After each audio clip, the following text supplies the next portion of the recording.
আসসালামু আলাইকুম। আজকে দেখেন আমি কাঁচা হলুদ নিয়েছি।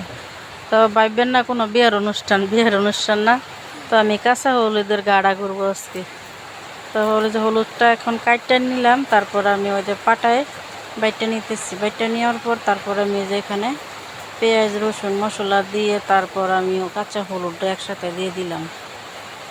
তো হলুদটা দেখেন আমি কষিয়ে নিতেছি।